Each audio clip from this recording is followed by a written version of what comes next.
Hello, everybody. Welcome to Iron Culture presented by Mass. It is Monday night my time. Who knows what time it is for the esteemed gentlemen that are joining me? It's really impossible to say. But anyway, it is absolutely a pleasure to be here as always. And what a treat, because I am joined not only by the good Dr. Helms, but also by our colleague, our dear friend, Dr. Martin Refalo, who was really the brains behind our recent meta-regression, which covered protein intake with many caveats and details and qualifiers and so on. But before we get into all the big stuff, I just want to welcome everyone. Martin, since you're new here, welcome. Mm-hmm. How are you doing tonight? So it's my 11 a.m. here in Melbourne. It's nearly 33 degrees, so it's getting pretty hot, and I'm doing well. Thank you for having me. And that's 33 degrees Celsius, which yes. actually, interesting fact, cannot be converted to Fahrenheit. Really? Yeah, not by me, not by anyone I know, but I'll take your word for it that it's warm. It's hot. And Martin, why don't you tell the good folks about your background, tell them about yourself, where you've been, what you do, all that kind of stuff. For sure. So I recently graduated from my PhD, supervised by Dr. Jackson Fife here in Melbourne, and my external supervisor was Dr. Eric Helms. We were, fortunate enough to be able to conduct many studies across the PhD period, which I know sometimes students don't get the chance to do, especially during COVID. It was very hard, so I was fortunate to have a good experience. And since graduated, I conducted a lot of research looking at the influence of proximity to failure on muscle hypertrophy. And this really is it really marks the decade of me studying exercise science. And throughout that whole time period, I've also been working in the industry. Varying from full-time to part-time, doing what I can to balance both, but I'm also a full-time coach, both face-to-face and online, and I work with a wide range of individuals, specifically interested in working with bodybuilders as well, which is where a lot of my kind of passion and interests come from. It's just that iron culture, that bodybuilding culture that I've grown up with. So, looking forward to chatting about our recent paper today. Well, I'll tell you what, you name drop the show name. That's a good way to ingratiate yourself with the audience right off the bat. So very well done. Yeah. Helms, how you doing tonight? I'm doing well. Just a couple of really important points is I will confirm that you did recently acknowledge that you have said that the prior Trek's catalog of iron culture has become canon, right? Okay. Yes. Okay. So that was a statement and that you still hold that to be true. Well, then, I want to welcome back now Dr. Martin Refalo, because he was actually on episode 197 where he talked about training to failure, which he did some really great work on, which I was privileged to be a part of. So just big congratulations, because since then he has become a doctor. He finished his PhD. He did a great job with it, published a lot of great work, and has really done a lot. Something I can say about Martin is that he really does very good work and very hard work, and he's very diligent to try to make sure what he does applies and is helpful to the community, and he's part of the community. He's an academic, he's a coach, he's a researcher. It's hard to wear all those hats, and we're so glad to have you back on, and thank you for giving us your time. Thank you so much. Absolutely. Yeah, great to have you. And I tell you what, the good people in last week's episode had a lot of questions. So Martin, if you don't know the rundown, iron culture, things have changed around here. Now we do many of our episodes live on YouTube. They go up on podcast platforms, usually on Wednesdays. But Monday nights we go live. We get real questions live in the chat from our listeners. And there were a lot of folks asking about the meta-regression project that we did. Okay. Helms and I obviously were part of that. It was a 3-person publishing team, but Martin, you were the lead author. You were the person crunching the numbers, punching the buttons, so to speak. And you really were there's no question, you put the most weight behind this project. You were the leader. And so we said, you know what? We're going to have Martin on the show. No point in us answering these questions yet, because Martin is going to be, our fearless leader once again, and we can kind of go through the paper, what we did, what we found, and then maybe address some of the questions that have come up. And, maybe there's been some discussion online. Maybe some of it has been critical in nature. So maybe we can address some of the criticisms that have been brought up and talk about exactly how unfair and inaccurate that they truly are. Not to be biased, okay? Not to be biased or foreshadow my perspectives on them. But Martin, to start us off, why don't you, if memory serves, you are the person who came up with the project, like you initiated this project, right? Is that right? Or did Helms do it? Yeah. Oh, it's Helms' fault. Well, I was invited by Dr. Escalante. I think we both were invited to take part in the special issue. Yeah. Shout out to Helms, and then Helms had the idea. Yeah. Helms had this. So Helms, this is your fault. So Helms, I guess we'll start with you then. The question is, how did we get into this mess? What was the impetus for this? Well, we got into this. Actually, I specifically remember this specific paper. I will say we got into it while I was doing, I think it was towards the end of my contest prep in 2023. And I messaged you and I said, I think we might have enough data now to redo the systematic review that I did with the semi-quantitative look at protein intake while dieting way back in my master's, my first entrance into the research in 2012, 2013, full press 2014, with meta-regression, maybe meta-analysis. What do you think? And you said, I agree. That's a great idea. I have no time. Do you have any time? And I said, absolutely not. That's why I reached out to you. And I said, all right, let me keep thinking about this, and we'll see who might be a good person who could work with us on this. And only a couple months later, that's when the SCJ, Strength Conditioning Journal, put its feelers out and say, hey, is anyone interested in doing some invited reviews? I reached out to Martin, and I said, hey, man, you're on the other side of that PhD. You don't have the gorilla on your back. Would you be interested? Because he has done some meta-analysis, really picked that up really quickly, already worked with you, Dr. Trexler. Maybe we could tackle this. And since you and I, Trex, were time short, but very interested in this topic, had worked in it, it's, arguably my principal area of expertise and an area that you've worked in a lot as well. If we could, combine forces, we can update the systematic review I did over a decade ago. So that's where it all started. Yeah. And so Martin, with the introduction out of the way, a very intuitive way to kind of pick up where your paper from a decade ago essentially left off. Martin, if you want to give a quick rundown, maybe you can tell the good people about our general approach to the methods, just a basic quick overview of what we did procedurally speaking. Okay, cool. So I guess there's many layers to what we did. We could probably spend hours just speaking about the methods. Why don't you just read the methods section word by word? I think podcasts, that does really well. Yeah, try not to change your inflection. You want a steady monotone, speak and flow. Yeah. Look, I'll give you guys a bit of a summary, and there may be some aspects that might not be as important or as interesting to some of the listeners. I guess understanding the statistical approach to an extent can help people better interpret research. So it's probably in your best interest, if you are like an avid fitness enthusiast who follows research, just to kind of pay attention to when, we speak about stats.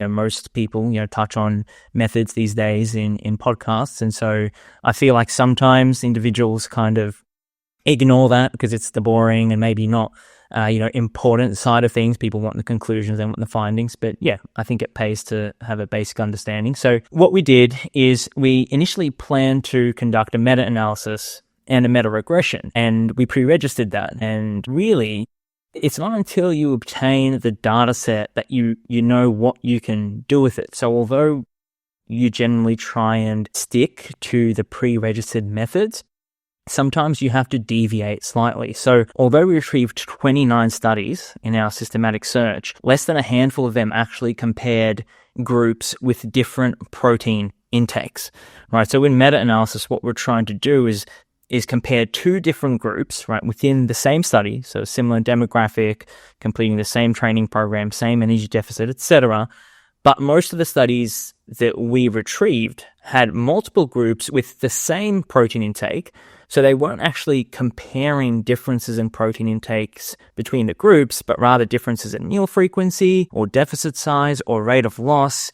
And that's how the groups differed, not based on protein intake. So we had to scrap our idea of conducting a meta-analysis, and instead we did a meta-regression, which compares all groups across all studies. So for example, we might compare a high protein intake group in study A versus a low protein intake group in study B. But of course, because we're comparing these groups across different studies, there are limitations to that. There is between study variability that we have to acknowledge. So for example, what if participants in one study were training 5 days a week, right? And the other, they were only training twice. Well, that's what we can call a confounder. And in our statistical approach, we would also call that a covariate if we wanted to account for its impact on the overall relationship. So basically all the variables that differ between studies that we think can impact the results are called covariates. So what we aim to do with our statistical analysis is better understand how the predictor, right, which is protein intake, better understand how protein intake predicts changes in fat-free mass, right? And we also try to account for some of those covariates outlined earlier, or what some people may call confounders. But of course, this also comes down to what we can retrieve from the studies that we actually had. So for example, many of the training characteristics in these studies were poorly reported. So it was hard for us to derive the exact training frequency or volume that these studies were instructing participants to complete. In some cases, for example, off the top of my head, there were 16 studies that instructed participants to just continue on with their current training program. So we actually couldn't extract any training characteristics with a degree of confidence that we deem sufficient to account for within our statistical model. So something for people to kind of keep in mind, which we can maybe circle back to later on. And I guess when you're trying to understand relationships between, a dependent variable and an independent variable, and that's basically what we're trying to do here, is you have to decide how you are going to model that relationship. And there's many different ways in which you can conduct meta-regression. So whether it's going to be a linear model that you choose to conduct, maybe it's going to be a non-linear model, and then if it's non-linear, well, what polynomial shape is it going to have, which we can kind of circle back to in a second. There's a lot of questions that start to arise when you're working your way through this process and deciding how you are going to try and model the relationship. And I guess what we did is we chose to take both a linear approach, so we modeled the relationship linearly, and also non-linearly. And what this means basically is that a linear model assumes that there's a straight line relationship between the two variables we're looking at, right? So an increase in the protein intake always comes with an increase in the outcome, which is fat-free mass change. And that's a linear relationship. But with a non-linear model, what we can do is we can actually explore potential curvature in the relationship. So this is where basically the effect of a predictor, in this case protein intake, changes across different values. So you can kind of think of a regression line that starts to showcase some sort of diminishing returns. So we tried to capture the best relationship that we could grasp from the data with those different models. But again, there's multiple different layers that can kind of come into play here, right? So when you add covariates into these models, you need to be careful not to add too many of them because that can lead to overfitting. And so we only chose 4 covariates to add into these models: body fat levels, intervention duration, participant sex, and calorie deficit size, right? They were the covariates we add into some of the models. But then we also ran the models without the covariates too. So again, there's a lot that goes into the statistics here. And basically what we try and do at the end of the day is we try and work out under which model the data is most probable, which model generalizes to new data the best, and which model does all of this with the least complexity. And this is a really important point, especially considering the approach we took. We took what we can call an exploratory approach. Now, the reason we did this is because we knew that there was a lot of between study variability, right? And meta-regression is just generally, in most cases, more exploratory than meta-analysis. And so we wanted the end model, to be the most parsimonious, which means it provides us with the level of explanation we are after, again, with the least complexity, because we were trying to explore the data, recognize patterns in the data. And again, this doesn't mean that the results are unreliable. It just means that we're keeping our focus on pattern recognition in areas that are yet to be explored. So this is a very niche area. All our secondary analyses were very niche. They're yet to be explored. And all we're trying to do with our modeling is recognize potential patterns, keep it simple so that we can interpret it well, we can convey the results well in discussion to the wider community, and set up future research, and hopefully provide some just very rough recommendations in an area that hasn't been explored all that well. We have the Helms review from 10 years ago, which was qualitative. This now builds on that with a quantitative approach, but we're still acknowledging the limitations to that, and we're making it clear that what we're doing isn't confirmatory. I think that's really well said.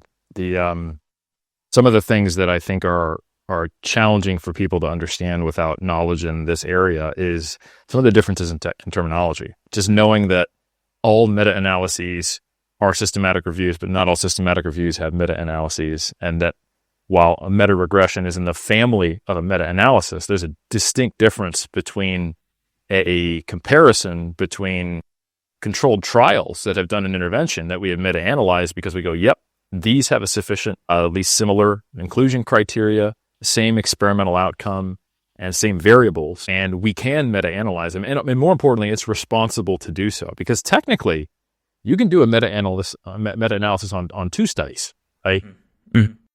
Whether you should or not is a harder question. I think we have 5 that met our inclusion criteria. So we took really careful effort in our wording to describe this as, like you said, exploratory rather than confirmatory.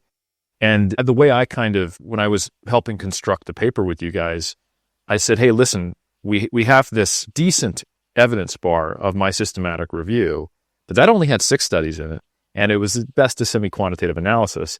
We're going to take a step forward. We have enough to say something more to kind of test that, because science is about disconfirming hypotheses. And one thing that we were very open to was actually what you thought you were seeing in these 6 studies that you qualitatively looked at. The meta-regression should at least be able to disprove that. If we're not seeing anything, then listen, hey guys, scrap this one up to, reasonable hypothesis, but no data to support. But I think we're still climbing the ladder. And I think that is one of the most important things people can take away from this meta-regression, is that we are moving towards better evidence. This might be the best evidence we have on, what's a decent protein intake range for when you're in a deficit and you're lifting weights and you're considering, body composition as a part of it. But this is by no means the final word. And I think all of us are very open to the idea that this could change over time with more data. We don't currently see that in our models, but that doesn't mean that our models will never change based upon additional data. And I just think those are really important points. And there's a reason why we pre-registered this, why all the data is open access on Open Science Framework. You can look at our code. And this is something that we want people to look at and build upon as more data comes out. So yeah, I think that's it. This is not the most fun part, to jump right into the methods to kick things off, but I think it is really important. And Trex, you did a great job of working on this with your extensive background in meta-regression analysis as well. Yeah, I did a little bit. Martin would kind of bounce ideas off me, and I would throw my 2 cents in there. But I certainly don't want to steal any of Martin's credit, as he put by far the most weight behind this thing, the most effort into it. But yeah, Martin, I think you did a great job kind of explaining the methods, and I think probably it's a good time to maybe just kind of hit the high level findings so that we can kind of go off from there, talk about some criticisms, talk about why they're completely baseless and fraudulent, and then maybe open up to some questions in the live chat. Okay, for sure. So it after we did, what I can just briefly summarize here is like an extensive model comparison, which accounts for a few different themes, like I described earlier. How probable is the data under a specific model? How well does it generalize to new data? And, can it do these things with less complexity. Basically, the linear model came out on top. So remember, with the linear model, we're not seeing any curves in the line. It's just that straight line relationship. And it was also the most parsimonious in the sense that the linear model without the additional covariates seemed to explain just as much as the linear model with the covariates. So remember, when I say with the covariates, I'm saying that model accounted for intervention duration, calorie deficit size, baseline body fat, and participant sex, right? That's that model. But the linear model without the covariates, it explained just as much. So again, we selected that one because it was the simplest and it gave us what we wanted, a zoomed down view of the overall relationship between protein intake and fat-free mass change. And this was the case for protein expressed relative to body mass and relative to fat-free mass as well. So we analyzed both protein prescriptions, you could say. The kind of one sentence summary would be that what we found is that as protein intake increases, so does favorable fat-free mass change in a linear manner. That's what we observed, of course, within the ranges of protein intakes that were analyzed by the available studies. And when I use the word favorable, what I mean is either less fat-free mass loss or more fat-free mass gain. So consuming more protein was shown to help people lose less muscle or help them build more muscle or fat-free mass. To kind of determine, the magnitude of effect, because that's what people will often ask as well, how potent was that effect? What we do is we interpret what we call the median slope. So again, it might sound kind of boring, but it's important. So the slope is basically the rate of change in the outcome per unit increase in the main predictor. So in this case, how much does fat-free mass change per 1 gram increase in protein intake? And this is expressed as like an effect size, really. But our Bayesian approach doesn't ever just spit out one number. It doesn't ever just give us like one effect size. It gives us what we call a posterior distribution. So you could imagine like a bell curve of all the possible effect sizes. Somewhere in the middle is probably going to be our best bet. And that's what we call the median slope, right? So it's the typical effect size in that posterior distribution that we can, place our bets on. And then we also get a credible interval, as we would often get even in like a frequentist approach. You might get a confidence interval. In this case, we get a credible interval. So, there is a 95% chance that all the plausible effect sizes fit within that credible interval range. And that's important. So it's important to know that, because I'm going to circle back to that in a second. Now, the effect size, right, that the magnitude of effect for both protein prescriptions was quite small. So it was around 0.07, 0.06.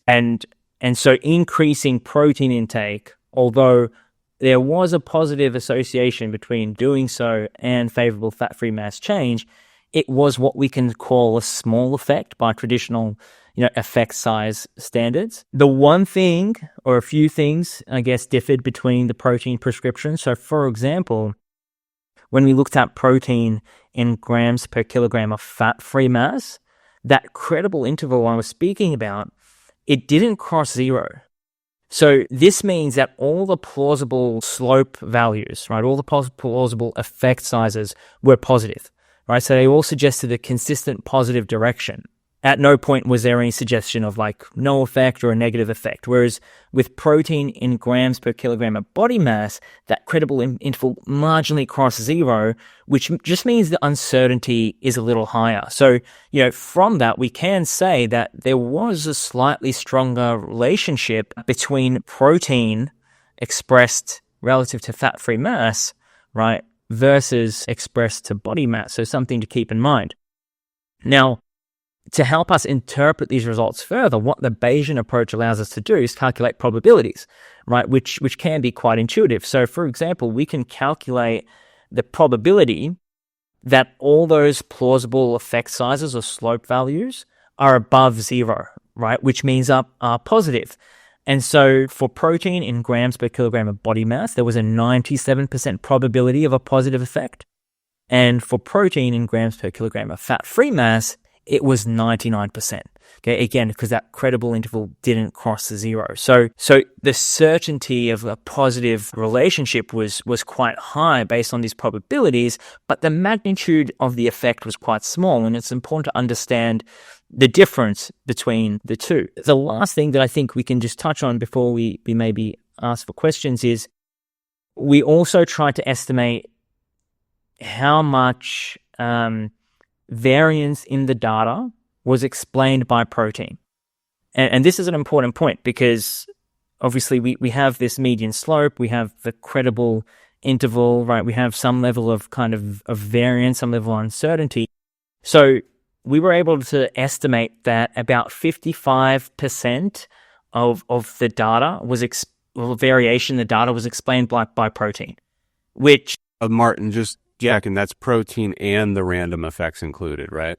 Okay, protein, yeah, and the random effects, correct. So that's quite a low amount, if you will. The rest of that variance likely comes from differences in training characteristics, environmental factors, etc. And in fact, we took that a step further and we estimated that about 80% of that variance is likely explained by differences in study designs. So that's an important point as well. And it's interesting because we try to account for some factors that differ between studies, right? Those covariates I explained earlier, we try to account for them, but they didn't seem to improve the model's fit or explanatory power. So what this kind of alludes to is that maybe the training characteristics that we really weren't able to account for, maybe they're playing a potent role in the background here. Maybe they're explaining a decent amount of that variance. We just don't know because we weren't able to explore their impact. So that's a summary of most of the kind of the primary findings that we were able to obtain from the main analysis. Yeah, I think that's a fantastic overview. Yeah, I mean, we found this relationship. It looked pretty linear. The nonlinear models we attempted, which should be able to capture some degree of diminishing returns and other sorts of nonlinear relationships, they did not fit the model, or they did not fit the data as well as this linear model did.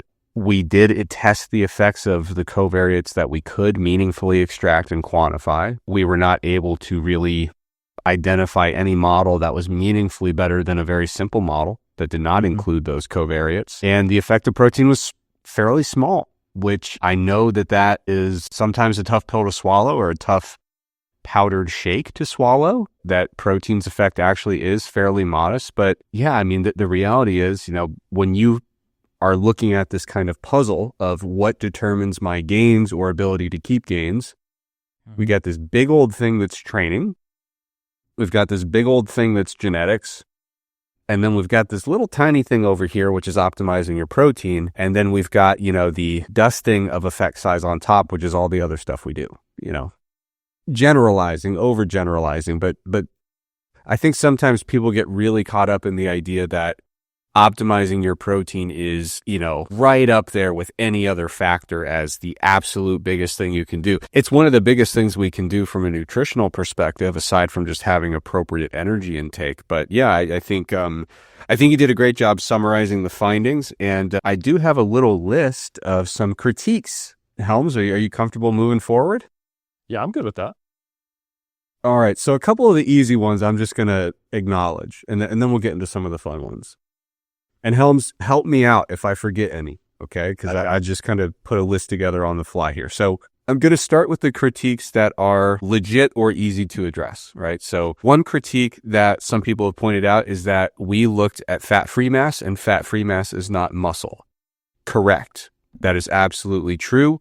That's a caveat that you have to keep in mind. You will find that, to the best of my knowledge, pretty much every meta-regression on this topic has used fat-free mass or lean mass as the outcome, because the vast majority of studies are looking at whole body measures of body composition rather than extremely isolated direct muscle size findings.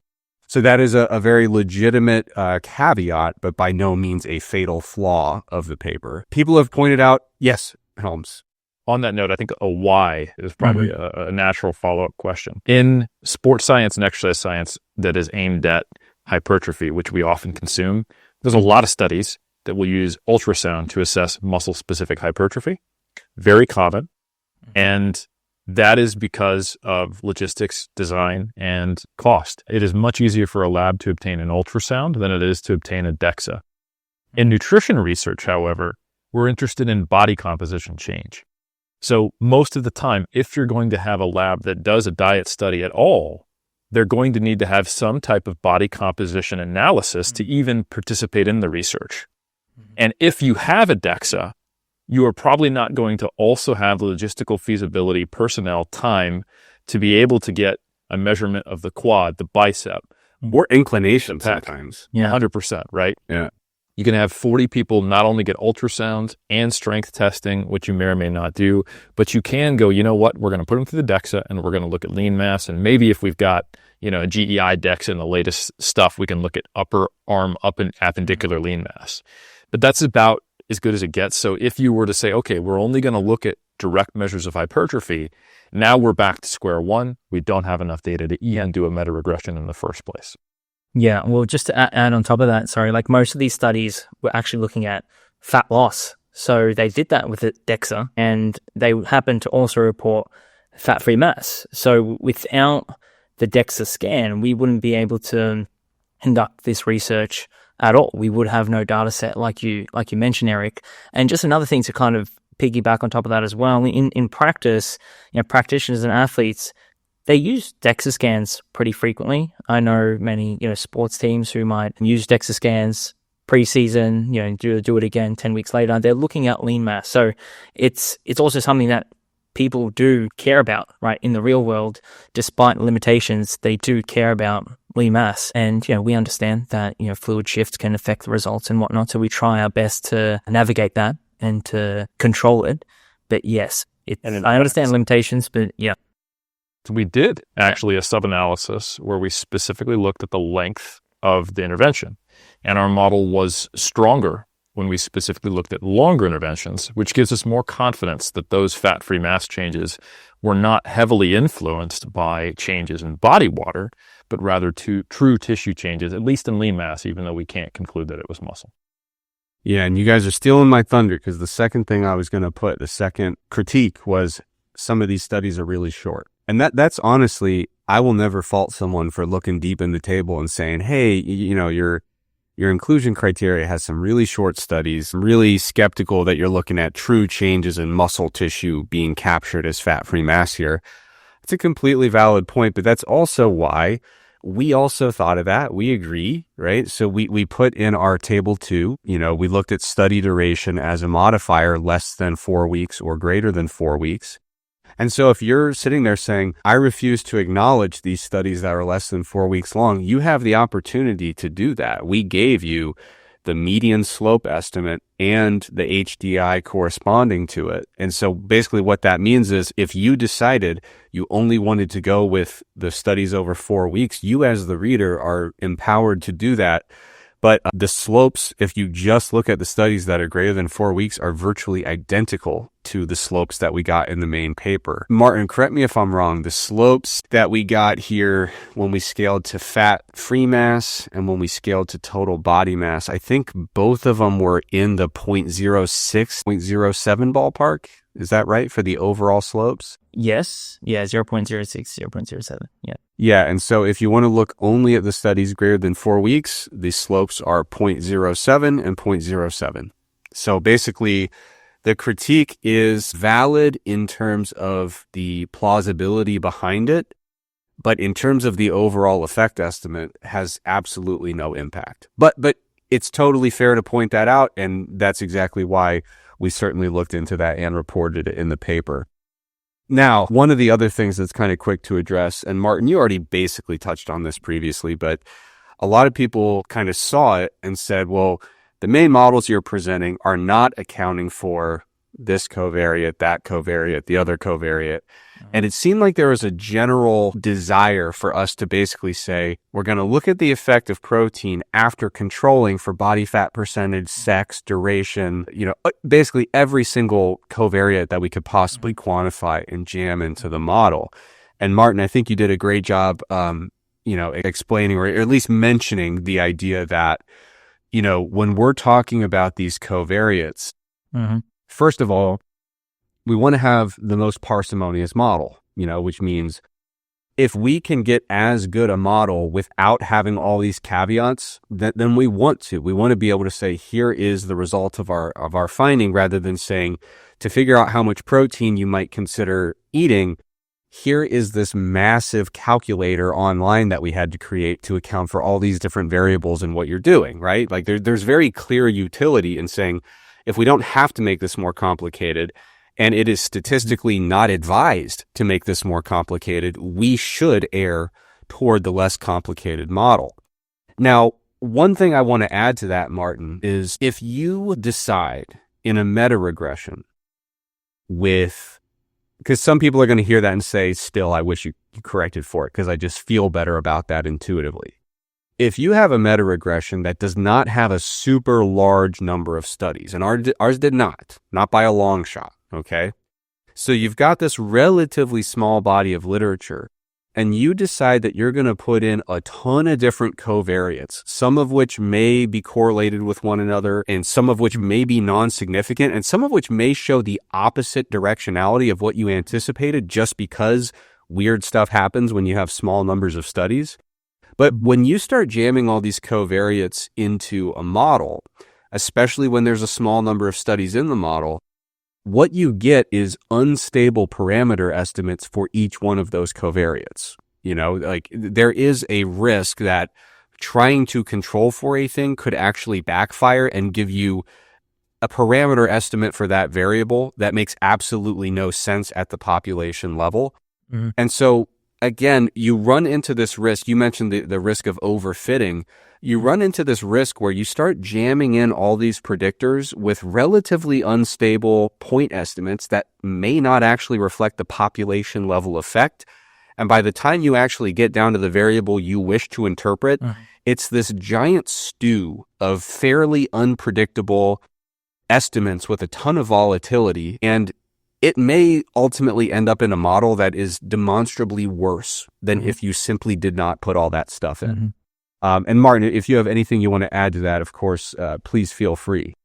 Yeah, so just briefly, it's not that we didn't do that. We kind of did, at least with the 4 covariates that I outlined earlier. And if you want to look at how that worked out, you can in the supplementary file. So we have multiple kind of sub-models there that showcase the relationships with the covariates, and they all look pretty similar. They all have, from a kind of just a brief overview of them, a brief visual inspection, they all have that linear pattern. So pretty similar responses.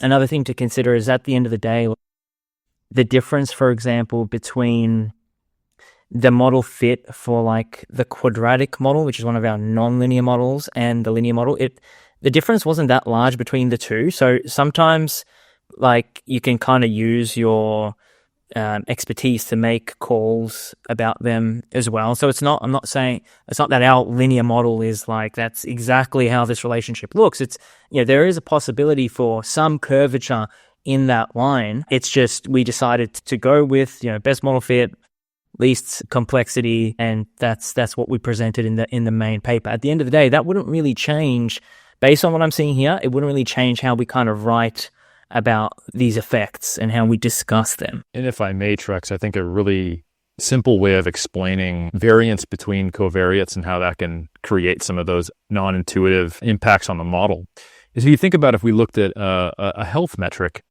in the population, and in our model we controlled for BMI, height, weight, sex, and body composition, right? Immediately you're probably thinking, hold on, the taller someone is, probably the more they weigh. Height and weight is accounted for in BMI, and BMI is positively correlated with body fat percentage. And women have a higher body fat percentage at baseline because of higher central fat than men. And imagine then that we use those covariates and we wanted to know the relationship between some type of health marker and nutrition. Those things you could immediately see, well, hold on, like there might be independent effects of sex or body mass or various factors we're looking at that could have different directions, even though they're related to one another. And all of a sudden now, by trying to control for and account for a variable, you're washing away the independent effects of other variables, and you get gobbledygook. So there is a real risk by, even though it makes sense from a logical perspective, because our brains are thinking of the independent effect of the thing on the outcome, and not of all the correlatory effects that we can't necessarily account for statistically that we know exist, are going to essentially muddy the waters and make it harder to find that signal in the noise. Yeah, and I am hereby insisting, demanding that we, including me, stop using the term controlling for when we talk about adding covariates to a model, because I do think it fundamentally misrepresents what is happening, and it gives people way too much confidence in like, oh, and then we'll just control for everything. It's like, if you were really controlling for everything you added as a covariate, it would be so indefensible to ever run an experiment.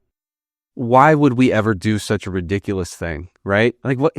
Why go through the trouble? Just control with it, control it statistically and we'll be okay. So instead, I insist that everyone says, we are going to partial out the independent variance shared between this predictor and the outcome variable. All right? Trex, can you say that again so people can write it down? Yeah, I forgot. It's recorded. We can back it up. Okay. Okay, so moving on to another thing. This is one that got a lot of attention. So folks, and Martin, I think you addressed this adequately without question, but nonetheless, some folks asked, you guys basically suggested that the preferred model, not using that exact terminology though, was basically, it looks like it kind of makes sense to scale protein recommendations by fat-free mass rather than total mass. Now, Martin, you mentioned the kind of statistical defense, which is twofold, right? So one of the reasons that we really kind of highlighted the model that's scaled to fat-free mass is because, that was a slope in which the HDI did not actually cover zero. That whole HDI range was in the positive territory. And in addition, the width of that interval was more narrow, which would suggest that we had a more precise estimate of the slope. And ultimately, when you're doing this type of meta-regression, getting a precise effect estimate of that slope between protein intake and fat-free mass retention, that is really a key goal of this project, is to estimate that slope with precision. Statistically, I think you covered that really well. And even getting beyond the statistics, because honestly, stats are dumb. Statistics lie. We all know it. Helms, global warming, etc. But when you look at just the logic behind it, right? So when people ask me why I favor, because I have favored for a while scaling by fat-free mass. When people ask me why, I often just, let's say hypothetically you woke up tomorrow and you had 40 more pounds of fat than you went to bed with. First of all, you got to talk to a doctor because that is highly unusual. But nonetheless, you wake up 40 pounds heavier and you somehow know this is pure fat. How much do you really believe your protein needs have gone up physiologically? Most people would probably say something that's either none or close to none, right? Because we're not having really higher rates of protein turnover just because your adipocytes are more full of lipid. So I think that you could, Martin, you made the statistical argument, which is defensible. Of course, people could push back against it and say, no, you've added all this complexity by scaling to fat-free mass, which I disagree with. But, people could push back and say, keep it simple and go by body mass. But, like I said, I don't think from a mechanistic kind of rationale, people really believe that to be true. I think it's just convenient. And I also will note that the people who tend to point that out and say, just do it by body weight, don't do it by fat-free mass, and this is not a knock on them, but almost all of their work, almost all of their clients, and almost all of their content is targeted toward a body fat range that is this wide. It's basically people who their entire target market in terms of clientele, content, etc., is people whose body fat is between 13 and 19% body fat. So yeah, if you're working with a group that is this homogeneous in terms of their body composition characteristics, then there will be no difference, right? But if you really want to make a protein recommendation that scales to the 330-pound super heavyweight powerlifter and also scales to the 106-pound bikini competitor, I think it becomes pretty indefensible to say that we should be going with body weight over fat-free mass when you're seeing body fat ranges that scale from, you're trying to relate this to a natural bodybuilder who's 140 pounds at 5% body fat and the super heavyweight powerlifter who's 330 pounds at 38% body fat. Things get really out of whack when you start to generalize those protein recommendations to the extremes of even what we see in the fitness world, let alone outside of the fitness world. Helms, tell me I'm wrong. You're not wrong. I'd love to tell you you're wrong. I love to tell you you're wrong, just as a general statement of things I like in the world. I don't get the opportunity to do it very often, at least not truthfully.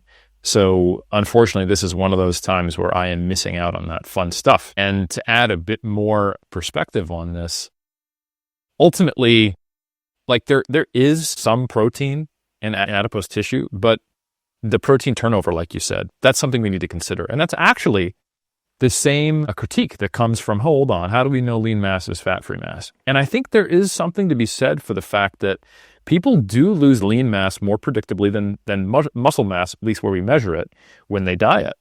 And I still think that's something you want to prevent, because I can't think of many places that aren't muscle tissue where I'd actually want to lose lean mass during a diet anyway. I do think probably a lot of it has to do with like GI tract atrophy because you're moving less stuff through. Yeah. But it could also very plausibly, seeming some of the relationships we see with lean mass changes and hyperphagia and weight reshooting, maybe having a higher protein intake while dieting prevents your liver from shrinking too much, or things like that. That is not implausible. And that does explain some portion of a metabolic adaptation, not all of it, but we've talked about that previously. So I think it makes a ton of sense. And I think it also gives more tools to people, right? So if you are trying to prescribe, let's say, there's a lot of people who work with people with obesity who might read this paper and go like, they're in an energy deficit, they're resistance training, they're very serious about it. And my God, this person weighs 130 kilos. I don't feel responsible giving them even the mid-range of this protein recommendation based upon, lean body mass. But if you use our fat-free mass, all of a sudden it might be 2/3 of that, which makes a lot more sense. And it's much more, plausible. And I think obviously this will be attached later. There's a difference between what we recommend and the relationship we observed. And there's a stark difference, actually. Yeah, which we'll talk about. Yeah, we will definitely get into that. There's one more critique I want to get into, and then I want to talk about how our findings ought to be interpreted, how we interpret them. And frankly, I also want to mention whether or not that supports the biases I came into the project with. But the last thing I want to talk about is a lot of people said, you idiots, why is there not a cut point analysis? So, and basically what they're saying is, we read the Morton paper from 2018. It was a meta-regression. The line went up and then the line became flat. And a lot of people are saying, we know to be true that the line must become flat, and you forgot to draw the flat part. And I think before we talk about anything more detailed, it's worth going back to that Morton paper, because I do believe some of the best researchers in our field were part of that Morton paper. You're obligated to say that since I was an author. Absolutely. I think it has a high level of utility, but I will not stand by and say that if your stats don't match specifically that one figure from the Morton paper, you did them wrong. Okay? Because here's the straight shot about that figure that gave us the 1.6 to 2.2 and has become kind of etched into everyone's minds. First of all, I don't believe that figure accounted for double counting of effect sizes that came from the same studies. Generally speaking, when you have correlated data points within the same plot, you want to make sure you account for that, usually with random effects. In addition, I don't believe that the data points were weighted relative to their inverse variance or sample size. Generally speaking, in a meta-regression, you would like to do that. And then finally, why did the line become flat at the end? Because the procedure insisted upon it. Okay, like they didn't just say, let's calculate any two lines that best fit this data and see if the second one is flat. The second line in that breakpoint analysis was set to a slope of 0, predetermined, not because the data insisted upon it. And the location of the breakpoint that was found was 1.6 grams per kilogram, and the confidence interval 1.62 trucks. 1.62 grams per kilogram, and the confidence interval basically spanned the entire width of the entire data set. So basically, the way to interpret that confidence interval is this number that we're predicting, our estimate of this breakpoint is at 1.6, and we feel pretty confident that it's somewhere between the smallest values in this data set and the largest values in this data set. In other words, there was virtually no precision to speak of with regards to where that cut point actually is located. And I should finally mention, the breakpoint analysis was not statistically significant. So if you were playing the stats by the book and you did that breakpoint analysis, you would say, the breakpoint is not significant, therefore we'll just do a linear fit instead. Okay, so because of those reasons, as a person who enjoys stats more than would be indicated or appropriate, it gets under my skin a little bit to say, well, that's the gold standard of how we're doing stats now, and if you do anything different, you're wrong. Because everything that I just mentioned in there is an extremely valid critique and something that if those very same researchers did the analysis again today, I don't believe they would do them, especially when it comes to not weighting the data points, not accounting for, correlated observations. Some of those are, you got to do them by just the way the field has changed since 2018. So that's not a knock on them. I think the paper yielded some really, really helpful conclusions and was well done. But those are real things to consider. Helms, you look like you're about to defend yourself and yell at me. Well, no. I think you really accurately portrayed it. And because I am one of the authors on that paper, I think I can provide some behind the scenes perspective. And also just to speak to it directly, Menno Henselman was as well. And he's one of the people these are basically many of his critiques. There was not universal agreement on the way to position, and there never is, and there shouldn't be in science, which is great. There was not universal consensus on how to present or describe or discuss the data and interpret it and write about it in the Morton paper. Studies don't expire. I've said this before. Meta-analyses do, because as more studies comes out, we can get a more precise estimate. So while meta-analyses are the gold standard when they're done right, and the best information we have in our small sample size plagued fields of sports nutrition as well as sports science, we need to be using the most updated one, which I'll piggyback off of my own comment in a second. So in Morton, we did see, hey, here is the breakpoint analysis. I think it was like a p equals 0.074 or something like that. It was a lowish p-value, and we were semi-comfortable with that, but we wanted to be able to give more reasonable prescriptive outcomes. We wanted to give people something they could use.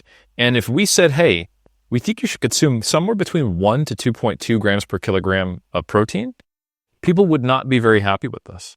Yeah, and also exactly. Probably wouldn't give the best estimate of what's likely true. So we had a reasonably low p-value, and we said, you know what? So what if there's no real downside that we can measure besides, the opportunity cost, the time, the effort, maybe the actual financial cost of consuming a higher protein diet. So what if we went with the upper half of this confidence interval as a way, it's starting at the breakpoint, of course, which is the middle point value, to give people a better safe than sorry recommendation. And we explicitly stated that's why we did it. And we reported that absolute p-value, right? Yeah. So definitely. If you guys wanted to, not that anyone on that paper would, but it would have been very, very easy to conceal some of these elements that are being critiqued in ways that would not jump off the pages like fraudulent. So that paper was transparently reported without any question, but go on. Yeah. And so not everyone was on the same page with that. We got to a point where we were all comfortable with it. And the recommendation in the text versus the abstract was slightly different because we wanted to be very specific. Like, hey, if maximizing any chance that muscle mass is your goal, here's the recommended range we need. Oh, and by the way, we need more research. Now, the beautiful thing about research, like I said, is we do have more research now and better ways of looking at where there might be a bend or a breakpoint in the data. Tagawa did this in 2020. And that was, there's been a fight between Menno and Milo Wolf about that one. But, and I think the main critique was, hey, this didn't account for the fact that there's some data using deficits in this, and we can't look at this. So well, actually, they used body weight as a covariate. One thing I liked about Tagawa is they used similar nonlinear models that we did, and they found that the slope became much flatter after the 1.3 grams per kilogram range. So they did sort of find I wouldn't say a breakpoint where it goes flat, but diminishing returns after 1.3 grams per kilogram of protein intakes. And then the same lab, Stu Phillips' lab, in 2022, Nunes and colleagues did a arguably more up-to-date and maybe better analysis, including not only a linear meta-regression, but also a categorical comparison, which I think we should talk about why we didn't do a categorical comparison and the potential weakness of that statistically. But they found that yes, while over 1.6 categorically had a higher effect size than compared to 1.2 to 1.59, it would have been less than a small effect size between them, like our data, and it was still positive right around that point where Tagawa started to see that break point. So to go back to our own effect size, and this is really important, 0.06 or 0.07, depending upon which model you favor, for 1 gram per kilogram of protein intakes means that you have to go all the way from 1 to 3 before you're getting close to what we would describe as a trivial to small effect size. So that cannot be contextualized enough. And just because we did not necessarily observe a similar diminishing returns relationship that was observed by Tagawa, or the arguably defensible breakpoint analysis that is, I would say, expired now from 2018, it doesn't mean that in future analyses where we have more data, one could emerge or diminishing returns relationship could provide a better model fit than ours. But I actually put, and I don't know if you guys remember this, I basically said that in our discussion, and you guys went, Helms, that could be true, but you're actually being probably too generous because we're just not observing that at all in our data. And we don't want to give people a false impression that, hey, there is a breakpoint somewhere out there. We have no evidence to believe it's the case, but we're going to say it probably exists based upon other studies. Yeah. Right? So I got countermanded. I was the guy with the protein bias who wrote the original study, who said maybe we should say that there could be a breakpoint or diminishing returns relationship like has been observed in these two other metas, Tagawa and Morton, but we just don't have enough data on high protein. And you guys said, listen, that's not what the data show. We got to be honest about this. And now we're getting flack online. Yeah, I mean, and if I could chime in on that, so the thing about biases is that we all make more content than anyone actually wants to listen to. And so we've all made claims about stuff, and it's on the permanent record, right? So you can absolutely go back to old podcasts where I say, listen, folks, come on. If you're getting at least 1.2 grams of protein per kilogram of body mass, you're getting plenty of protein. If you really feel nervous about it, 1.4 seems like plenty for a lot of folks. If anything, I have been more an outlier on the low protein recommendation, and just in terms of being pragmatic, being practical, are you getting the lion's share of gains, right? And so I've always been of the kind of public, proclamation, so to speak. I've always put it out there saying you're getting the lion's share of the benefits at numbers that are even probably below 1.6 grams per kilogram, depending on your body fat level. And so that kind of implies not only diminishing returns, but that they diminish a lot earlier than people might think. Okay. And so if I were in the group on that Morton paper, which criminally I wasn't, I would have been the annoying guy who gave everyone headaches, much like I was to you, Helms, because my approach when I'm doing science is I am going to use prior knowledge when it comes to defining the research question and defining the methods and planning the project. But once it's in motion and we have the data, I will only speak to what the data indicate. I'm not going to say well, we did this meta-regression and we planned it in a way that we thought was sensible, but I just decided I don't believe the data. So we'll say that there's a breakpoint in there where there isn't. There's just there's a level of humility. This is coming from the guy who, if you talked to me in 2013, I would have told you all about how you can, I never got this hyperbolic. I was very optimistic about things like reverse dieting and diet breaks as like meaningfully, just absolutely like making huge impacts on metabolic adaptation. I did research in those areas. We found nothing. I don't think the book on that's fully closed, but when I write the articles, I say, hey, guess what? We found a whole bunch of nothing. This didn't seem to help at all, right? So I think it's really important that, like, I'm not saying we need to write up these papers as if we have no knowledge of the literature, but at the same time, when you use that knowledge of the literature to plan out a project and execute it in the way you planned, and the data don't support the bias you came into it with, I think you do have, I think you have to be very wary about extending excessively generous olive branches to the hypotheses that other people value if they're not in the data. I mean, you can reference other data and say, hey, our data don't match this, which seemed to show, in this study that there was this plateau or diminishing returns, whatever the case may be. And I should mention, when we talk about diminishing returns, it may not necessarily be a flat line. It could go from a steep slope to a shallow slope.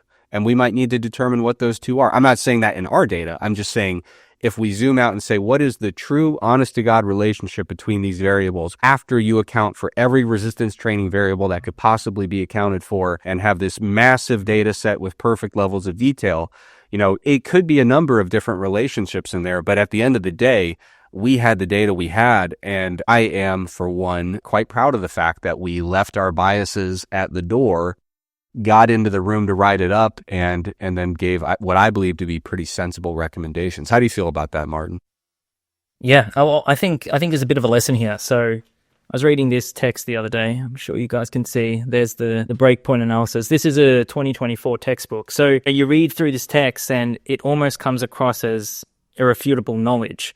And so to me, it seems as if that kind of idea that, this breakpoint exists has kind of become like a dogma over the years. And it still serves, obviously, lots of utility. But basically, when something does become dogma, we have this desire to stop questioning it because we just roll with it. And this is a lesson I've learned over the past few months. So I realized that I'd never questioned that data set. I don't think I'd even read the paper completely because it was everywhere. I'd read a textbook, from years ago, and it would be confirmed. It would be there. Now, there's no mention of uncertainty in this text. So I guess what we want to do is try to resist that desire to stop questioning information, even when things start to, become quite certain, right? Or like as has been in this case over the past years. When people are talking about a certain idea and it seems to be pretty well established, continue to question it, continue to critique it, continue to explore it in science. And I guess that's what we're all kind of trying to be a part of here. So I thought I'd just mention that.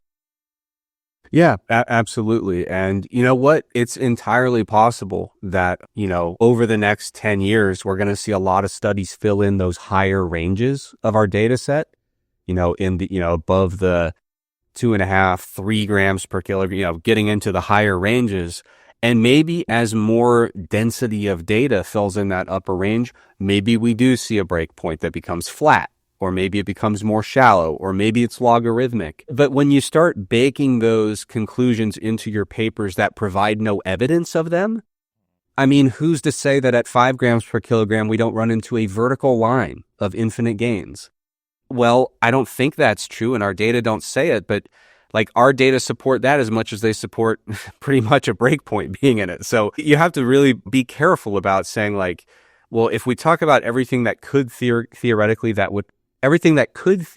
be true if the literature were different, the point of the paper is to summarize the literature that are, not the literature that could be, right?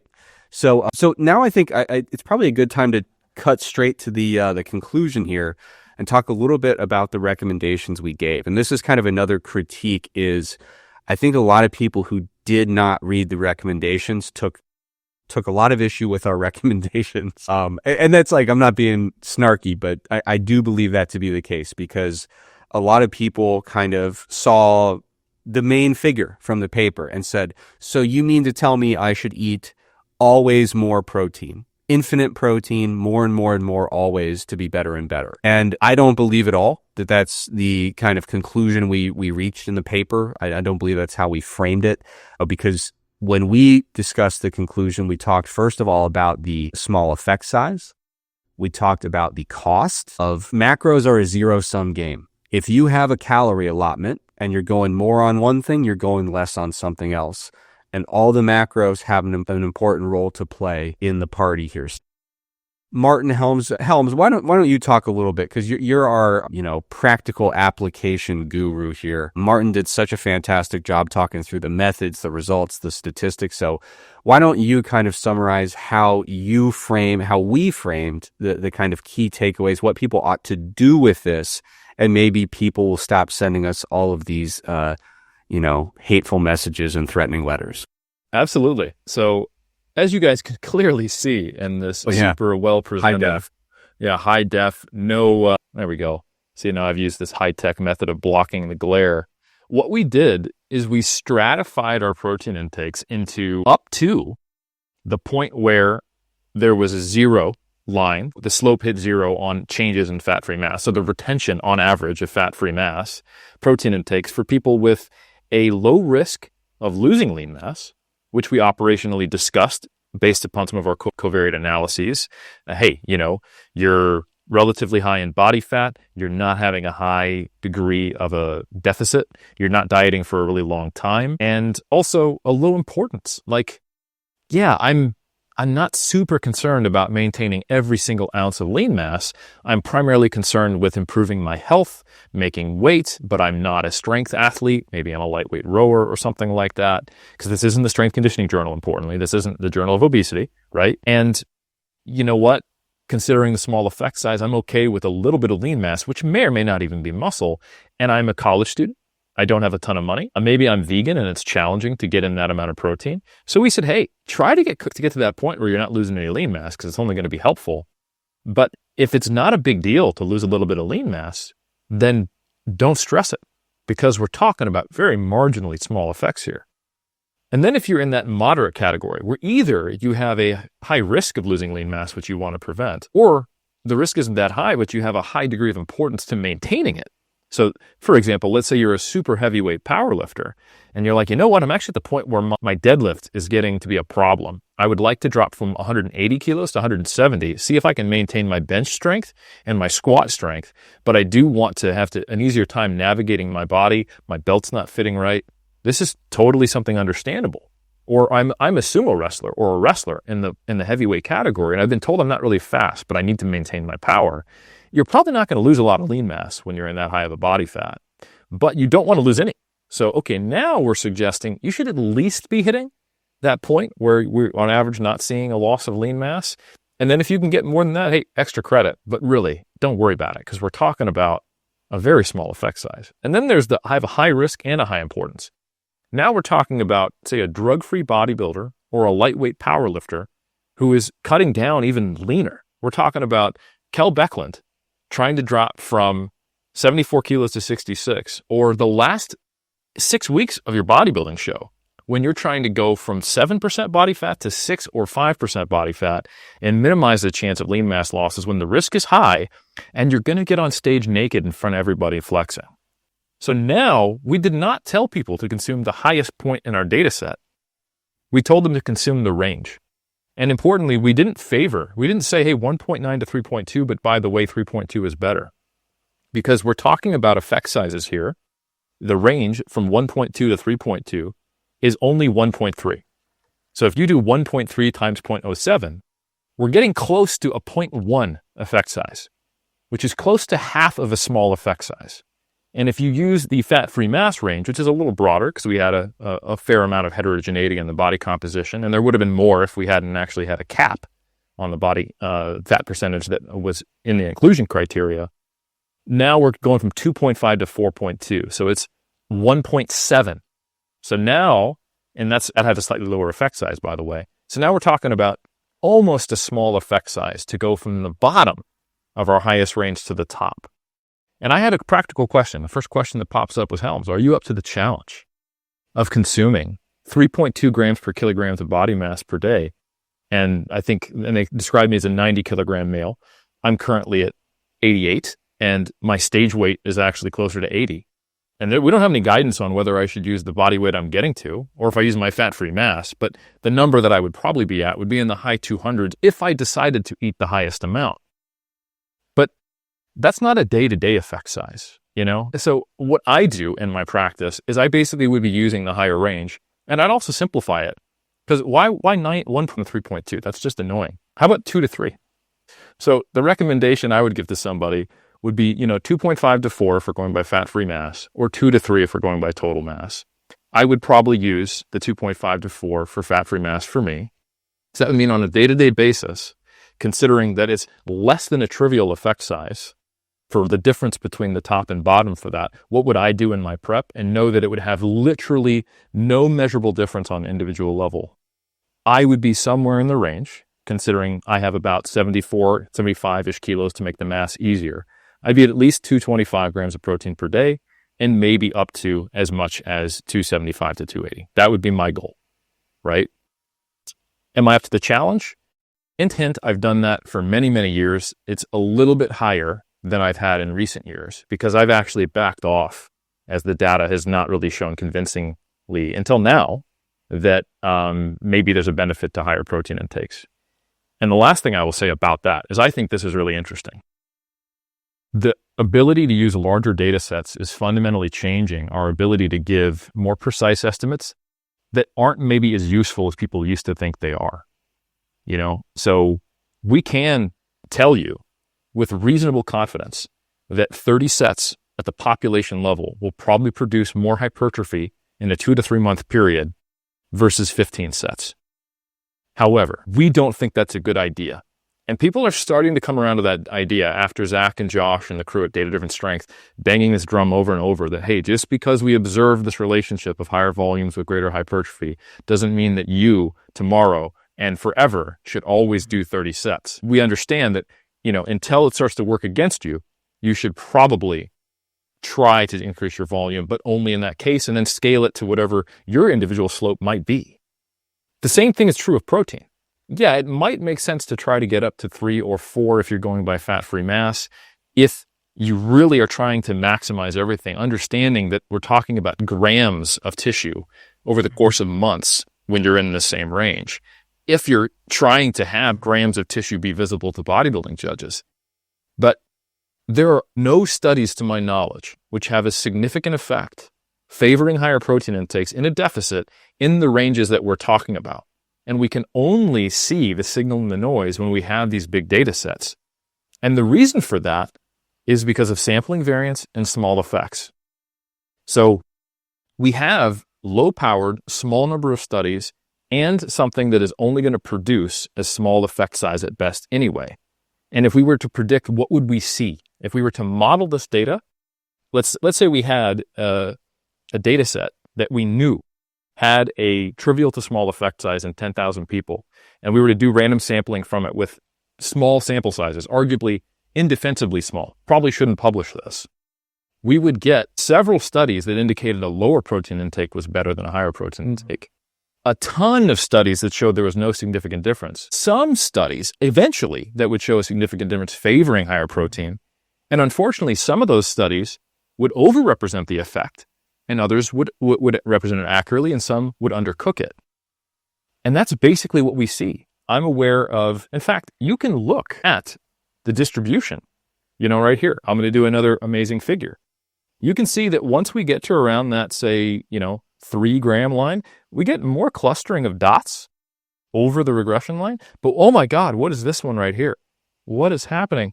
Who is this errant one? Isn't that the breakpoint, folks? Look at it, it's below the line. Well, that's the thing, is we can't just look at dots and a line and get an estimate of this. This goes back to what Trexler said about what is the weighting of the study and why are those dots different sizes? It's meant to represent their overall effect or how much they pull on the line, their effect on the model. And if you're just looking at this as study groups in a line and thinking, I should draw the line in the way that fits those dots, I think a better way to think of it is, what if I could see the N, the population in each one of those dots? And what if that dot that's below the line was N of 8, and the dot that's above it, in the same spot for the same protein intake, was N of 50?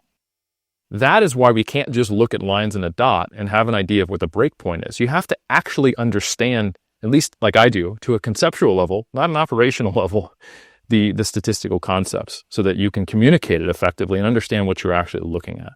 So I know that was a long rant, Trex. It's probably more than you even asked for, but I think the big take-home points are that there is such a small effect size here within the ranges that we're talking about that we provided recommendations that span from 1.9 all the way up to 3.2, but we did not say in a practical sense that it was better to be at 3.2 than say 1.9. And we allowed for the reader to interpret the risk and importance of what they cared about to then decide for themselves. And then we clearly stated the limitations. So we observed a relationship, but we recommended something that probably made sense in the real world to the best of our capability. Yeah, absolutely. Martin, did you have something to add to that? Yeah, just briefly. So it's interesting because I think most people know that the answer to basically everything training and nutrition related is it depends, or at least when you speak to someone one-on-one and you ask them a question, they're usually going to say it depends before they kind of move on and clarify that. But for some reason, when new research comes out, some people are often disappointed that there's no one given answer, and they forget that it actually all depends. And what we try to do with our practical recommendations is kind of inject that thought process into them. That's why we have a table. That's why we have a practical recommendation section. We can't distill it all into one sentence. And at the end of the day, as a practitioner, you kind of have to put pieces of the puzzle together yourself too. So we're giving you some of those pieces. We're saying that, hey, maybe you should consider the perceived risk of muscle loss.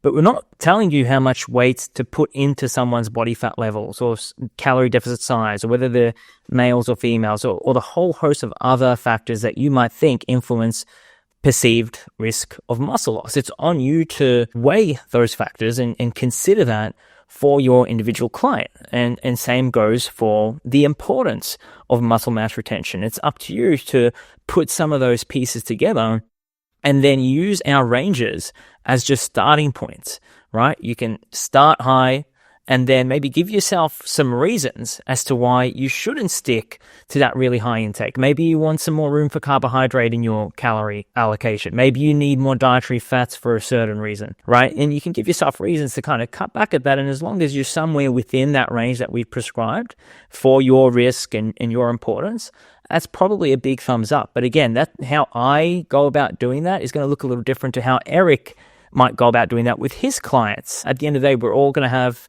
our own individual preferences, and I might think that a certain factor is going to influence, muscle loss a bit more than another one. And, as long as we can kind of defend that, and as long as collectively we can try and get ourselves closer to, the best way of doing things, that's what we should all be kind of aiming for. So science isn't, designed to give us answers in isolation. We kind of need to use our own brains. We need to use, the philosophy of science, if you will, to get there ourselves, right? Or as a collective. And that's why we provided the ranges. We've come up with a table that I don't often see when I read through research papers. It's usually just the conclusion, maybe a small practical application section, and it's kind of left there. So we've tried to kind of start the thought process for you as a practitioner or a trainee. But yeah, unfortunately, we can't give you the answers based on our analysis. We could, but we won't, because then it's harder for Helms to sell his books. That's right, which is the real reason we do everything. Yep. Right. In fact, I actually would prefer if everyone would go back to 2018 and stop publishing, because that's when my second edition came out. And the whole reason I have to write this third edition is because jerks like Data-Driven Strength keep changing the numbers I have to report. So science is not on my side for book editions. I want to throw you two guys a curveball, though, before we stop on this, because you're the statisticians. One of the critiques that I saw was, why didn't you guys, say, like Nunez or many other papers, do different categorical ranges of protein and compare them? Wouldn't it have been at least more informative to, say, have a quartiles for the ranges we have? Wouldn't that be an improvement, and tell us which one's better than the other? And then we could have these straight up comparisons. Which range is best? Boom. Martin, may I take this one? Do you mind? Yeah, I think you left a comment on Instagram, so Well, I left a lot of comments to a lot of people. Believe me. I'm just kidding. I was relatively nice to everyone. Yeah. So here's the challenge is like, there are different types of data, right? And in this case, you could talk about continuous data versus categorical data. So when you have, continuous data like we have where, protein intake level per day could be 1.26 grams per kilogram. It could be 1.71. It could be 1.99. It could be 3.12. It could take any value between the minimum and the maximum range. And there will be a corresponding effect size for each data point, which similarly is continuous. It can take any value between the smallest and the largest of the values we observed. That is the most granular form of data we can have. It provides the most bits of information relative to any way we could chop that data up. And so while it is often seen and often done, the idea of putting those data into categorical bins and then comparing the bins, the problem is, for example, let's say you make a bin that goes from 1.2 to 1.5999 repeating grams per kilogram. And then the next bin is from 1.6 up to, let's say, 1.99999. So what you're telling me is when you're comparing those bins, that the number 1.21 and 1.58 are more similar than the numbers 1.59 and 1.61. That's what you're telling me when you say, all the data points between 1.2 and 1.59, we're going to lump those together and say that's all the same thing. And then everything between 1.6 and 1.99, that's all the same thing. So you run into scenarios where not only have you taken a lot of data and making it less data, you have also taken numbers that are far apart and called them the same, and taken numbers that are very close together and called them dramatically different in the way you've set up that analysis. So I'm not going to say there's never a time to do that. Regrettably, I have done that in my life. Sometimes it is advisable to do that for a variety of good defensible reasons. But in terms of taking our main analysis and chopping it up into categories like that, it would have resulted in a lower powered analysis with less informative data. Now, it may have led us to a conclusion that people preferred, but that's never a good reason to go about chopping up your data that way. And if you have rich continuous data, generally speaking, you want to leave it that way. The one place where it gets a little trickier is sometimes there are reasons why, for example, if you're doing a meta-regression and you're just trying to break it down into simple moderator comparisons of, looking at this versus that, for a variety of reasons, sometimes it does make sense to bin things. But when you're talking about your main predictor and your main outcome, I am generally averse to the idea. Martin, do you have anything to add to that? No, I might just briefly touch on the secondary analyses because we didn't. Sure. Yeah. We didn't really outline kind of the idea behind that, but it's very similar in the sense that we had these covariates, and to explore the influence of the covariates further, we had to also categorize them. And it's difficult to do because there's no specific rules that we can exactly follow. There's guidelines, and basically we categorize these covariates into subgroups based on the distribution of their data and our domain-specific expertise. So, for example, just a quick example with intervention duration, we seem to think, based on some research, practical experience, that under 4 weeks, an intervention duration of that length is going to be quite susceptible to fluid shifts, which could influence fat-free mass change. So we kind of used the 4-week mark as the cutoff. For participant sex, that was an easy one, male versus female. And then for body fat levels, that was an interesting one. So again, this required a lot of thinking. It was difficult to do this. So we had to, for males, what we did is we separated the body fat levels into quartiles. We combined the second and third quartiles together to give us low, medium, and high categories. Then we added 8% to those numbers to create categories for females, because on average, based on some research that we've read, again, and what we think, what we've seen, on average, females may have, 8% more body fat than males, right? And again, these things aren't concrete, but to allow us to explore the covariates, we have to make some assumptions. We have to make these decisions to get us there. And unfortunately, doing so, like Trexler said, reduces the power of each of the subgroups. The number of observations we have in each subgroup is now lower. We've also added that into the table 2, for you guys to see the number of observations per subgroup, because when we're looking at these secondary analyses, we can't just look at the numbers that kind of show up in the table. We have to consider, well, what was our confidence going into the categorization of those subgroups in the first place? Because I'm more confident about some than others, right? And what were the number of observations in each of the subgroups? Some are higher than others, and we have to kind of give some stock into that when we're interpreting the secondary analyses. So I thought I'd just kind of bring that up because it feeds into this idea of categorizing variables, and hopefully kind of makes sense for people to understand, well, those are all the steps they had to put into place to make these decisions. It's a lot, it's difficult, and we just hope that this can kind of set up, hopefully this can provide some food for thought for practitioners, right? And set up future research. Yeah, and just to be clear, I'm sure some people at home are thinking like, well, you just said don't categorize, and then you just talked about your moderator test, which did categorize some continuous variables. That is largely, it has some things to do with statistical power, but also largely has to do with just simply interpretation. So for example, when we're leaving the main variables, the predictor and the outcome as continuous, our result is a slope, right? That's really what we're looking at. What is the slope between protein intake and fat-free mass retention? So then when you say, well, now we want to look at, does it matter if it was for, if we're looking at leaner people or less lean people, higher or lower body fat, or if we're looking at, time, shorter studies versus longer studies.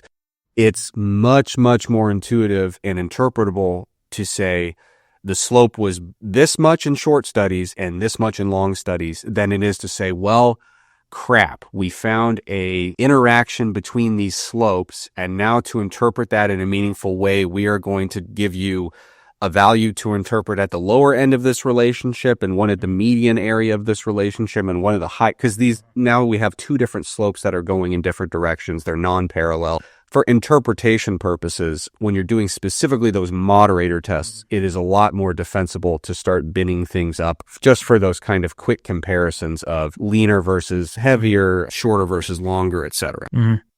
And an easy way to think of those is they're almost meta-regressions within the meta-regression. So it's basically saying, hey, if we changed our inclusion criteria and we ran a meta-regression on only the studies that were over 4 weeks, then it's not necessarily just a categorical comparison. But we're going, all right, what if we change the rules? Yeah. What if we only do this in males? What if we only do it in females? Yeah. Because to some degree, it is arbitrary what our inclusion criteria is. It's not arbitrary, but it's related to our research question, which we had to qualitatively define. It's arguable. Yeah. It's arguable. Sure. Well said. So what if we'd said, no, we only want to look at over 4 weeks, or only want to look at under 4 weeks, or we only want to look at the leanest people? The cost of that is we're looking at far fewer studies. Mm-hmm. And this means that we're making these judgment calls, which are transparent, but we're also then having to make some concession on the statistics to make that judgment call. And it may or may not be worth it. And that's why we don't emphasize the sub-analyses quite as much. And I think a great example is the deficit size. Mm-hmm. 2021, great meta-regression by Kohler and Murphy, or Murphy and Kohler, I think, came out. And they have a regression line, a slope, that shows, hey, the point at which you hit a 500 calorie deficit is where we don't start to see, changes in lean mass anymore. Bigger deficits, on average, lean mass. Smaller deficits, on average, lean mass gain. Awesome. So someone might look at our meta-regression, and if they don't think about the inclusion criteria or this as a meta-regression within a meta-regression, they might go, oh, well, you didn't find the same thing. You found no difference in the slope between a 300 or less or a 301 or higher kcal deficit. What's up with that, guys? Well, think about it even if we don't look at the sub-analysis, if we look at our overall inclusion criteria, we're looking at far fewer studies than Kohler and Murphy, because Kohler and Murphy's experimental question was, I want to look at all studies where I have 2 variables to extract, not 3, right? We needed to know the energy deficit, because that had to be a deficit to be included in our study. We needed to know the protein intake and the lean mass. They said, hey, I don't care about the protein intake. What's the lean mass change? And then what was the energy status? So they're looking at multiple times more studies than we are, even though it was published a couple of years ago. So their analysis is by definition a more robust, more powerful, more accurate analysis, because our analysis of the deficit is the meta-regression within the meta-regression that is already smaller than theirs. And there's a further concession. Like, we were able to operationally define the body fat ranges based upon our expertise. We did the quartiles and we added the 8%. There's some subject matter knowledge that went into that. We could have done, hey, did you see the one by Kohler and Murphy? They found right around that 500 calorie deficit. So if we were just going to base it off of our expertise, we'd say, you know what, let's look at less than 500 to over 500. Let's see if we can support what they found. So you might be looking at like, why did you choose 300 calorie deficit, guys? You trying to cook the books? No, we did a median split. Because if we had chose to do a 500 calorie deficit, then we would have fewer comparisons of a larger deficit versus smaller deficit. And it wouldn't be an equal comparison. We'd be running into statistical issues. So there is a concession that you have to give one way or the other. So we chose the median split. So we had an equal number of comparisons on either side of that split. And the median just so happened to be, based upon our inclusion criteria, of a 300 calorie energy deficit, with some less, some more, but an equal number over each side, because the median is the middlemost value in a distribution.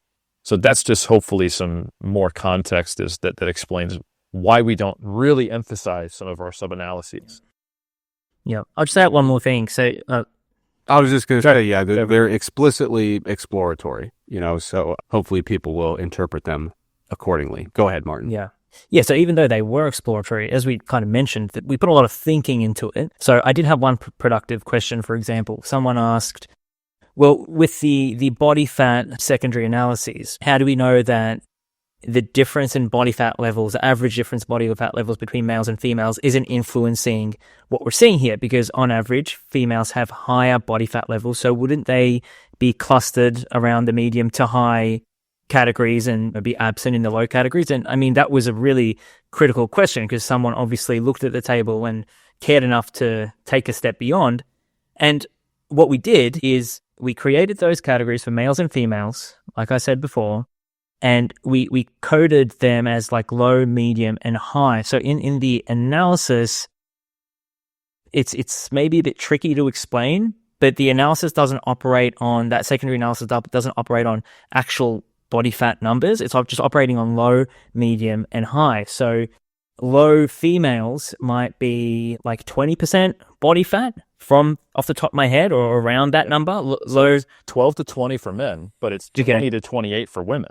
So it accounts for those differences. It counts both as low. Correct. And the same goes for medium and high. So we've even tried to kind of think about that, and what we got was like this kind of a stepwise increase in the median slope as body fat level decreased, right? And a stepwise increase in probability of that median slope being positive. But when you look at the number of observations in the categories, it's like 10 in the low, 18 in medium, 28 in high. So this is, again, providing us food for thought, right? The median slopes do vary quite a bit. High body fat percentage is 0.04. Low body fat percentage is 0.14. That's for body mass as a protein prescription. The probability is 78% in the high category, 93% in the low category. But then again, there's 10 observations in the low category, 28 in the high. So we kind of have to weigh all that up. And, what you do with that information is kind of up to you as a practitioner, based on what you've experienced in the past, your prior knowledge, what you've seen in mechanistic studies or other studies out there, and then obviously the observed relationships that we're exploring here. Yeah, it's crazy that there's not a huge body of studies having people with low body fat doing weight loss programs. Who would have thought? The funny things but they're all case studies, and we couldn't include those because how do you do, how do you wait for the, yeah, right. The means, right? Because it's one person. And yep. The literature is developing. Trex, do we have time to dive into the questions on the two YouTubes? I have Iron Culture open if you want to open the mass. maybe we can do like one from each. It's getting pretty late in these parts. We're getting close to the 2-hour mark here. Well, the good news is we covered most of them. I'll throw one your way, Martin. And this is be useful for anyone who actually does get into research. Nerd question. What is your weapon of choice for systematic reviews? Covidence, Ryan, JBI, or something else? These are software tools to help you automate. Go ahead. Yeah, I'll go ahead. When it comes to organizing the systematic review, I'm a big Covidence guy. And a lot of universities, you can get a free license. Yeah, so I'm a Covidence guy for that. But then when you're actually crunching the numbers, I'm a big R guy. Martin, what do you say? Yeah, I mean, I think I have to bat for Covidence because it was created in Melbourne. So I roll with that. I've never had issues with it. And yeah, I mean, I just, ditto everything you said. Yeah. Helms, any strong feelings? Well, since the COVID epidemic, I've been staying away from it because I am a COVID denier. So I will use Covidence, but I won't use Covidence. So that's the only Covidence, right? I don't know. I'm not sure what the proper it does sound like Covidence is like some kind of like massive, like, like hub of the newest data related to COVID. Like, what is the newest COVID evidence? But no, it's just for pestering people to keep up with their abstract reviews. All your colleagues working through thousands and thousands of studies. Yeah, and there are other questions, but they are unrelated to the protein intake. So I think we can leave it there. And I just want to say a big thank you to Dr. Martin Refalo for coming on and for all his hard work on this publication. And I just also really do. One thing I want to say is, responding to critiques, sometimes a bit tongue in cheek, but I think it is a fantastic thing that we're in a time and an era where we can publish a meta-regression on protein intake in lean dieting individuals and be able to do that because we couldn't 10 years ago. I did the best I could. I even contributed one of the studies that may or may not have made it into our meta-regression. I can't remember if it met the inclusion criteria. Helms, it did. Yes. So I'm part of the solution. I'm part of the meta-regression itself, the data I did for my master's. But not only that, but that also we can put it out there and people read it, they care, and they give us critique, regardless of whether we agree with it, think it's fair, think it's charitable. This type of thing is truly a dream come true. And I think we really do need to remember that we're living in an exciting time. Yes, it is really frustrating how much information is out there and how easy it is to be at the top of Mount Dunning or Mount Kruger, not realizing it. But the fact that there are so many people who are communicating this information, and we can get the lead author on a meta-regression who is also a coach, also a competitor himself, who's been in the industry and has studied this and been able to put out information.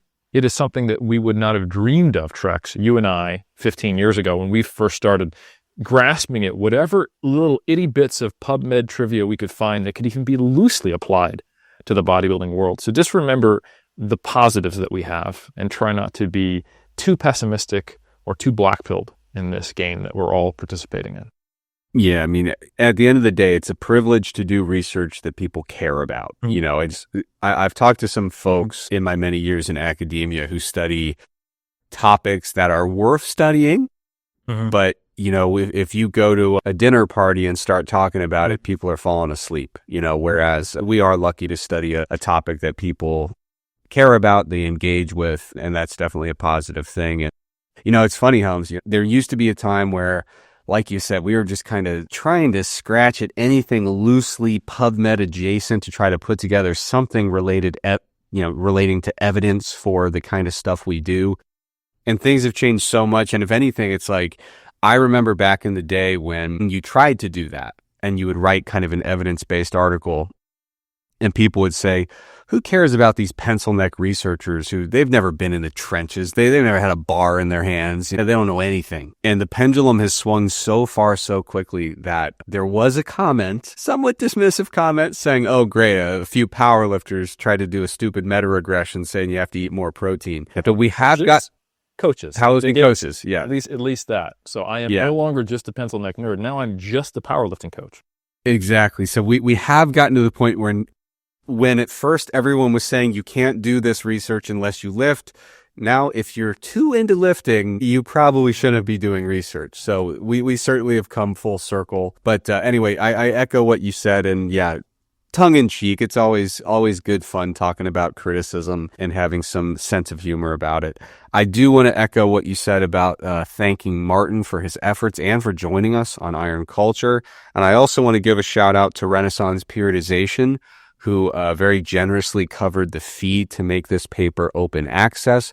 All we had to do was write exactly what they told us, which was very generous of them. And I'm kidding. I don't think they didn't even see the paper until it was published, did they? No, I didn't interact with them whatsoever. No, the beauty of Renaissance periodization, and this is something that is super rare, and it speaks to a true support for the science itself, is they give a lump sum of money to a lab, and they say, spend this as you wish on your research, rather than I'm funding a study, which I have an interest in, and then you really have to create a firewall for that to be transparently done in a way that doesn't potentially bias the data. So no, big thank. Yeah, super generous. And at the end of the day, I think they are both to thank and to blame for the fact that people are attacking us left, right, and center, because if it weren't open access, it just would not have the same number of eyes on it. So thank you. And also it's your fault to RP at the same time. So Martin, once again, thanks so much for joining us. Is there anything that you want to add? Anything else that you want to say as we close here? No, hopefully people found that valuable. And as always, reach out, feedback, questions. We're always happy to answer and help. Where would a person reach out to you if they were inclined? They can find me on Instagram. Usually a DM will do the job. What's your Instagram handle? Mr. Fitness _. Mr. Fitness. Martin Refalo. Easy to remember, yeah. And we're going to put his personal phone number in the show notes. Should we check that? Oh my God, I just made that connection that Martin Refalo. Yes. Takes people a bit of time to get there. Yeah, it's taken me years, but here we are. Yeah. Speaking of which, speaking of initials, Helms, I was going to let this blow by, but now that we're on the topic of initials, I have to mention it. I had our paper open as we were doing this, like the PDF version of the paper that's published. The Helms-Trexler inversion strikes again. So people, it's a running joke. Helms and I both, honest to God, get emails for each other sometimes where people say like, hey, Dr. Trexler, I love the pyramids books. Thanks so much for writing them. I had this question about page 89. And I'm like, I'm not him. And if you look on the cover, it will say who wrote this book. But no. So they got our names right in the part that matters up at the author thing, but down at the bottom with like the author bios, they gave me Eric R. Trexler and Eric T. Helms. So we swapped our middle initials. Luckily, everything else is accurate. So they didn't ship me off to New Zealand. But I'm telling you, man, the Trexler Helms swaps, they just keep on coming. We're going to have to complain to Dr. Guillermo Escalante when we do his podcast on this. Yeah. So I think that probably does it for tonight. It is worth noting the whole reason we did this podcast was to show people every single week that we are two separate people, but it's not helping. If anything, it's getting worse by the day, but we'll keep trying. Once again, Martin, thanks so much for all your efforts on this paper, for all your efforts just communicating science. I think you did a fantastic job kind of walking us through this paper and sharing your insights. So we really appreciate it. Thanks so much to everyone who joined us in the live chat. Obviously, this episode, we didn't get to as many questions as we usually do, but I think that, the episode was basically about answering the most frequently asked questions that we've been getting bludgeoned with on the internet. So there's certainly some Q&A to be had. But we will be back next week, which I believe will be February 10th. We will be live at the same time we always are. So we look forward to seeing everyone in exactly 1 week. Take care of yourselves and have a fantastic week.